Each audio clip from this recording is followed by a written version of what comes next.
Sonic Underground Episode 2, Getting to Know You. I like the music for the episode starting screens.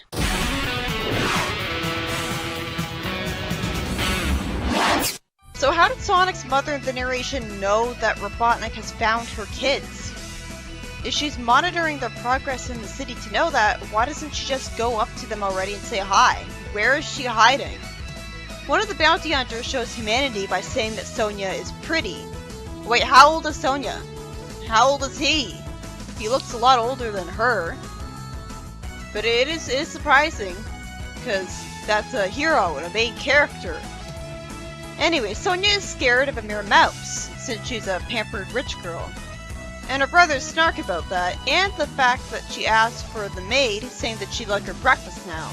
It's kind of depressing, like, I feel sorry for her, because she's clearly the most affected out of all of them about having to have a new dangerous life where they're on the run. Her voice does annoy me now, but I'll try to focus on her personality instead. Sonic asks where they should go, and Sonia points to the forest part of the map. Sonia doesn't want to leave without some new clothes at first. How does she expect to find some new clothes? I like her outfit as it is though, I like the black parts of it. A robot threatens them in the place they're making the plans in. So a robot found the base already? Why doesn't it get destroyed? Are they never gonna be in the base ever again, since they know where it is? Manic tells Sonia to go ahead while he gets the bot's attention, and sadly gets grabbed by its fist, but that did get its attention. A wolf snarks at the orange bounty hunter to just go after the heroes, snarking, "No, to the wall, genius." I like those kinds of charming moments. I'm surprised the show has those kinds of lines with its infamy.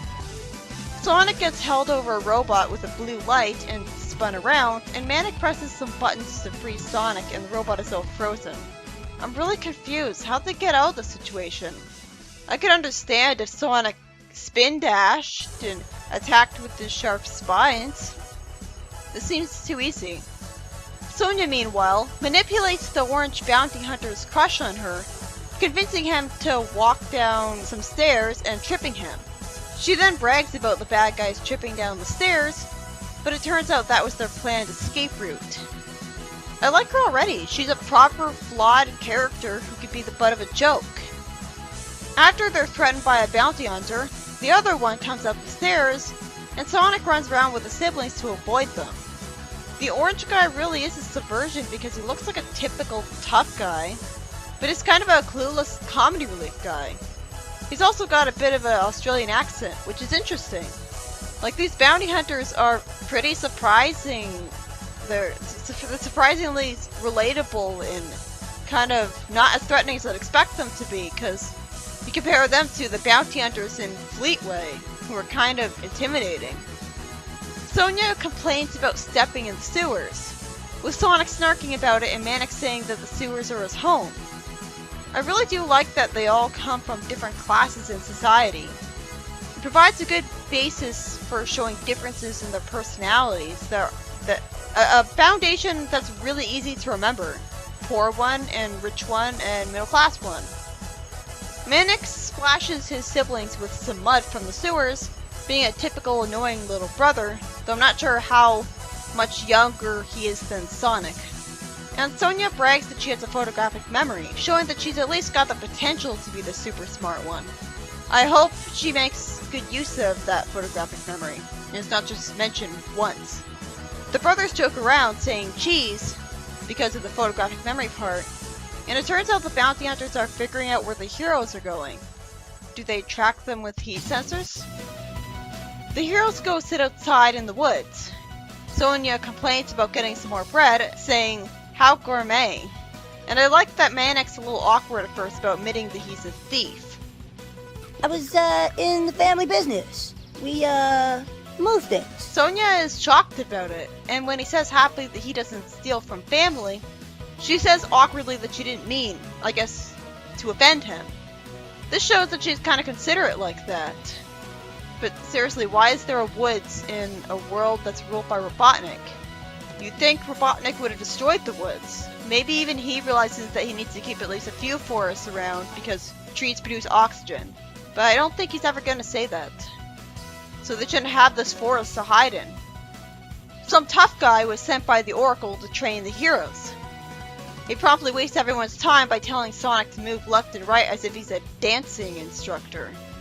Sonia complains that they're not training them at a reasonable hour, and Manic says he's used to coming home around now. Sonic is told to spin around in place, making himself look like a light blue tornado. He eventually falls over, and Sonia is told that she has to keep her balance. She says that balance indeed is important because otherwise you get really dirty by falling on the mud. There's so much character to these characters. It's like every time they talk. Sonic then runs into a tree while training with his running, being flawed. So good, the trainer is teaching them to be useful better. Sonia can also make a tornado, a pink one, as she spins around and hits Sonic. Then Manic throws something that spins around a tree and hits him after it returns to him, like a boomerang. Cool, I wasn't expecting that. Sonia also kicks some wooden boards to break them. It's really cool seeing the guitar music montage where the heroes progress some more. I guess I should have expected Sonia to have a tornado power since she's Sonic's sister. A tornado power which can even throw a boulder. I mean, it's not just because she's Sonic's sister, but it's also because I played a Sonic ROM hack with bad level design with her in it, and she could do that pink tornado attack in that game too. But I thought that was just for the sake of making her play like Sonic. It's really a pleasant surprise that she has magical powers, because I thought she would just be the discount Sally. Robotnik sees a pink floating globe showing him a picture of the heroes' map. How does he have access to this plot convenient knowledge so easily? After he tells the bounty hunters to get those hedgehogs, Sonia leaves. Manic shows depths because he says he doesn't measure up to his siblings and they'd be better off without him. I've been thinking maybe they could do better without me. I mean, my talents just don't exactly measure up. It's surprising because he's a thief, and yet he can be insecure. The trainer tells him that he still has something to contribute and leaving would be a mistake, being genre savvy to avoid him wasting our time by ditching the group. And briefly tells them that they need to go to a land of the clouds. An airship threatens the heroes with a bored, unthreatening voice talking to them through a megaphone. Too bad he shows delight about the idea of destroying the forest with lasers. Why would he want to do that? Some green goop is actually sprayed at the airship from the forest itself. There's actually pink goo shooting plants native to the forest, which defeat the airship without the heroes having to do anything.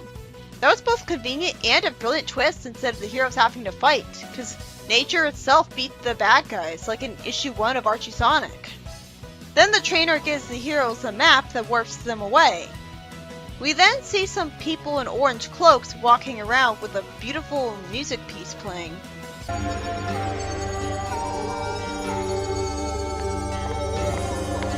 And one of them looks at a picture of Sonic's mom. Why is he not talking to Sonic? I guess the meta logic is that he's more mysterious and mystical that way, but it's rather rude. Is there a language barrier? The heroes walk along an invisible staircase to follow him into a place with grey walls around them. Again, I like the music playing here. The show can have flute music too, not just guitar music. Sonia appreciates the beauty. Sonic says the place is easy to clean, and asks the guy if he can talk or what, lampshading his quietness, which annoys Sonia, because he was being rude. The cloak guy unfortunately has a raspy voice. I think I would prefer if he didn't talk, and just wrote stuff down. And he says that the medallions are magical. They have the power of music. Is it the middle of the episode already? They summon instruments for themselves, but don't actually play a song. They get warped away to a giant monster for the sake of a test, with the implication that they have to work together in harmony to succeed. Sonic runs around the monster in a floating tornado that does nothing and makes a big fool of himself, and Sonia is scared while Manic lockpicks. Sonia gets grabbed along with Sonic, being just as weak as he is right now, with a really annoying scream as she and Sonic are unable to fight it, and the cloaked guy says immediately that they have failed the test. That's surprising. I thought he'd give them a little more time since Manic used his lock picking on a door. Not sure why Sonic couldn't just spin dash the door apart. So maybe he was about to find them some weapons. Instead, the cloaked guy ends the test early and says their personality flaws will be their undoing and they will have no more training. What, you don't want to improve them because they need improvement? Sonia is told she has good heart but wasn't helpful enough, and Manic is told he did well, but Sonic was reckless. Sonia and Manic stand up for Sonic, as I wonder if this was part of the cloaked guy's tests all along. And this unsurprisingly impresses the cloaked guy, who says that they need to continue their training tomorrow morning and find harmony together. Sonia kisses Sonic's cheek because they are siblings after all. I always like when there's moments like this. And Sonic jokes that he hopes Manic is gonna kiss him too. You're not gonna kiss me, are you? No way! You are kinda cute. And I can easily skip the song at the end of the episode, which was at least kind of justified in universe by them not wanting to let the instruments go to waste. A lot of people learn how to play musical instruments, so I guess it's not too big of a coincidence that they all know how to play them. It's just kind of weird that a poor person would be able to play a musical instrument. Like, wouldn't that require expensive musical lessons? And you'd have to buy the musical instrument? I guess he or his dad stole the drums. The episode was called Getting to Know You, and it was a fitting title because it was about establishing the various personality traits of these three characters. And it did a pretty good job. I don't think there was any episode of Sad AM or Adventures of Sonic the Hedgehog that was entirely dedicated to establishing various personality traits for its characters and feeling like they're more developed. Like, Sonia especially feels like a real person.